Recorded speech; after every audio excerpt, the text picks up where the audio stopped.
안녕하세요. 부건석 성형외과 대표원장 부건석입니다. 오늘은 첫째, 앞턱 성형이 무엇이고 어떤 경우에 하며 또 각 턱의 모양에 따라서 수술 방법이 어떤 종류가 있는지 사례를 같이 봐가면서 자세히 설명하도록 하겠습니다. 네, 앞턱 성형이란 모형을 보면서 설명드릴게요.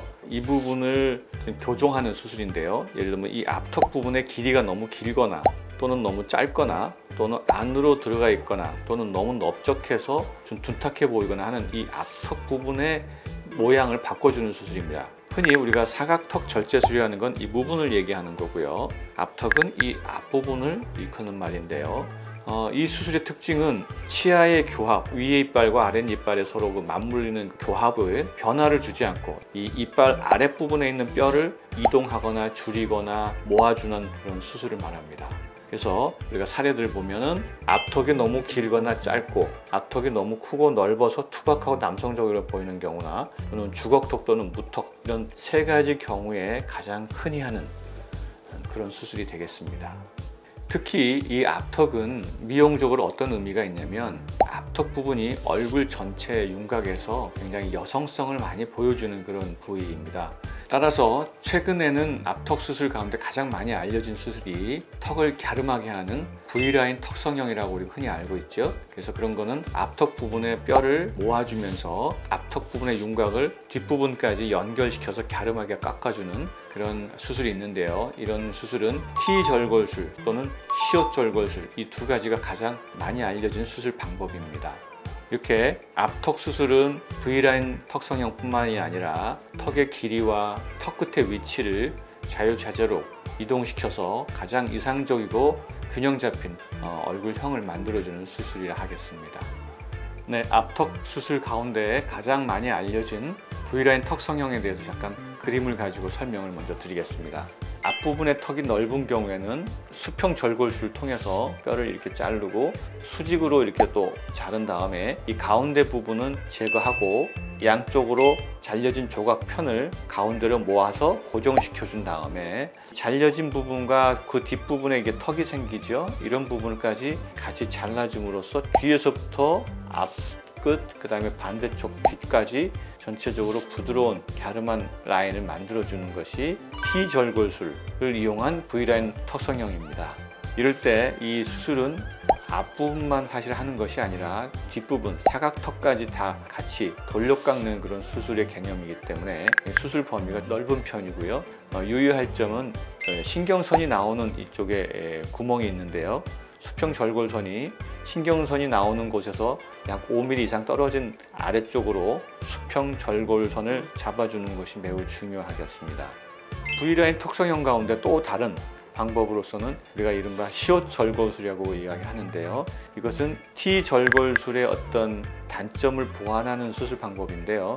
T절골술을 하다 보면 신경선이 나오는 곳을 피하기가 상당히 어려울 때가 있습니다. 그러려면 너무 밑으로 내려가서 잘려지는 뼈 조각편이 너무 작게 이동할 수밖에 없어서 제한적인 그런 경우가 많이 있는데, 이럴 때는 이쪽에 나오는 신경 구멍을 피하는 대각선으로 절골을 하는 방법, 이렇게 함으로써 신경 송산을 줄이고 그 다음에 우리가 원하는 만큼 뼈의 이동과 축소 등을 할 수 있기 때문에 그런 점에서 굉장히 새로운 수술 방법이라고 하겠습니다. 그래서 대각선으로 자르고 가운데 부분은 역시 잘라내고 양쪽 뼈는 모아주고 그 다음에 턱이 생긴 부분을 길게 돌려 깎아주는 이런 방법으로 수술하는 시옷절골술을 설명드렸습니다. 자, 두 번째로는 턱이 뒤로 물러나 있거나 턱이 작은 경우에 어떤 방법을 수술하는지 설명드리도록 하겠습니다. 이른바 무턱이라고 하는데요. 대개 무턱은 앞턱이 좀 사이즈가 작거나 또는 뒤로 이렇게 물러나 있어서 정면에서 하관이 작아 보이는 그런 형을 말하는데요. 이런 경우에는 이렇게 수평 절골을 한 다음에 아래쪽 턱 끝부분의 골편을 앞으로 이동해주는 턱끝 전진 절골술이라고 하는 방법으로 수술을 하게 됩니다. 이 방법으로 수술할 때는 보형물을 넣는 방법에 비해서 염증의 가능성이 상당히 적고요. 보형물의 경계선이 만져지지 않고 좀 더 자연스럽게, 또 그리고 이동을 훨씬 더 많이 할 수 있기 때문에 무턱이 심한 경우에는 보형물보다는 이런 앞턱 전진술을 하는 것이 훨씬 더 유용하다 하겠습니다. 턱끝 전진술을 할 때 턱끝 골편을 10mm 이상 이동을 해야 되는 경우에는 고정을 한다 하더라도 턱끝 골편이 상당히 불안정하고 흔들거릴 수 있기 때문에 수술 후에 6주 이상 얼굴을 이렇게 감싸주는 안면 보호대를 채워주는 것이 꼭 필요합니다. 그리고 6.5mm 정도 이상 앞으로 전진할 때는 이런 얼굴 보호대는 꼭 사용하지 않더라도 턱 끝에 나오는 그런 각도가 있기 때문에 입술에서 턱 끝으로 이렇게 이어지는 이런 입술 밑에 골페임 있죠? 거기가 굉장히 급격하게 이렇게 경계선이 질 수가 있습니다. 이럴 때는 필러나 지방 이식으로 그런 것을 보완해야 할 필요가 있다는 것을 미리 알아두는 것이 좋겠습니다. 다음으로는 무턱이지만 그렇게 심하지 않은 경우, 이런 경우에는 간단하게 보형물을 삽입하는 그런 수술도 많이 하고 있습니다. 이 수술의 장점은 수술이 간편하다 하는 것이고, 우리가 돌이키고 싶을 때는 쉽게 실리콘 보형물을 제거함으로써 원래 모습으로 쉽게 돌아갈 수 있다는 장점이 있습니다. 한편 무턱이 심한 경우에는 사용하기 어려운 방법이고, 염증이나 보형물의 윤곽이 드러난다거나 보형물이 이동하거나 움직이는 사례들이 가끔 있습니다. 그래서 그런 부분의 문제점들을 사전에 인지하고 수술을 하는 것이 좋겠습니다. 다음은 무턱의 반대 개념인 주걱턱, 즉 턱이 길고 또 앞으로 나온 경우를 말합니다. 이런 경우에는 이렇게 수평 절골선을 2개를 한 다음에 축소할 만큼의 뼈를 잘라내고 턱 끝 부분의 볼편을 위로 고정시켜주는 방법인데요. 이때 턱 끝 부분의 볼편을 앞으로 전진시킬 수도 있고 뒤로 넣어줄 수 있습니다. 이때 턱 끝 부분의 볼편을 앞으로 전진시켜서 턱 끝 라인이 약간 앞으로 나오도록 할 수도 있고요. 주걱턱이 심한 경우에는 턱 끝 골편을 약간 뒤로 이렇게 밀어 넣어서 튀어나온 부분을 좀 완화하는 그런 방법도 사용할 수가 있습니다. 그래서 수평 절골술을 한 다음에 턱 끝의 이동이 자유롭다 하는 것이 장점이고요. 주의할 점은 턱 끝 골편을 뒤로 밀어 넣을 때는 그러니까 목과 턱이 이어지는 이 턱 밑선이 직각으로 이렇게 떨어져야 되는데 비스듬하게 이렇게 만들어지는 경우, 그리고 턱 밑이 굉장히 두툼하게 보이는 그런 경우가 생길 수가 있습니다. 그래서 이걸 서브멘탈 서비컬 앵글이 약간 둔탁하다 이렇게 얘기를 하는데요. 이런 부분을 유의해야 된다 이렇게 말할 수 있겠습니다. 다음으로는 남성과 여성의 앞턱 그 모양을 좀 구체적으로 설명드리도록 하겠습니다. 이처럼 남성들의 경우는 이 턱 끝이 수평으로 넓고 둔탁한 그런 모양을 가지고 있고 하각이라고 하는데 저 뒤쪽 부분이 굉장히 각이 져 있는 그런 경우가 많이 있습니다.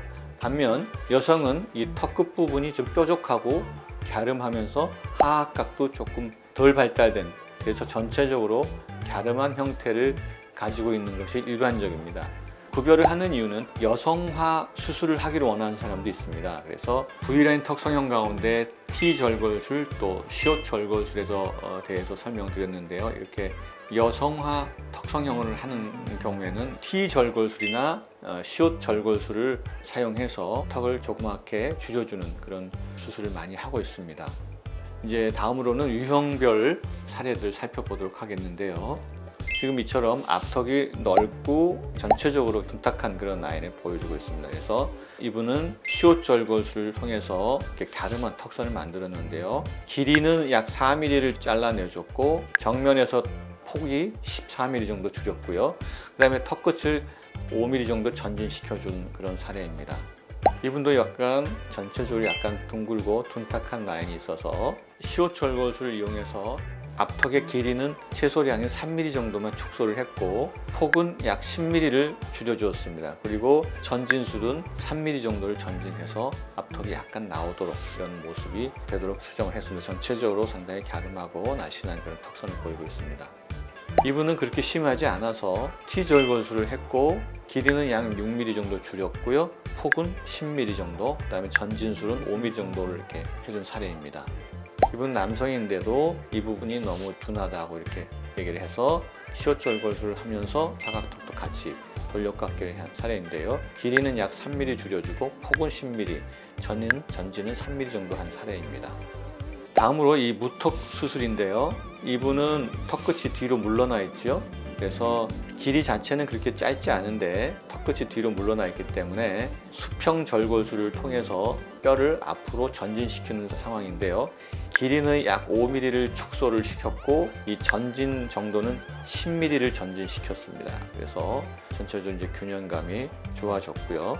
정면에서 봤을 때 이렇게 입을 다물으라고 하면 이렇게 자갈주름이 생기고 턱끝이 뒤로 물러나 있고 입이 튀어나와 보였는데 수술 후에는 입술 밑에 이런 골이 잘 자연스럽게 잡혀 있고 자갈주름도 생기지 않는 그런 모습을 보여주고 있습니다.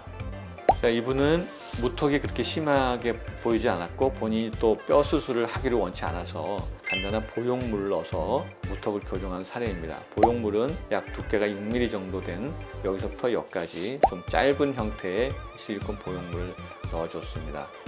옆에서 봤을 때 무턱이지만 아주 심한 편은 아니어서 보형물로 잘 교정이 된 그런 사례입니다. 자, 이분은 여성화 수술을 받는 분인데요. 이렇게 이제 앞턱이 둔탁하고 넓은 그런 상황이었는데 앞턱에 T절골술을 이용해서 길이는 약 6mm 혹은 12mm, 그다음에 전진은 약 10mm를 해준 그런 사례입니다. 그래서 전체적으로 갸름하고 날씬한 앞턱을 갖게 되었습니다.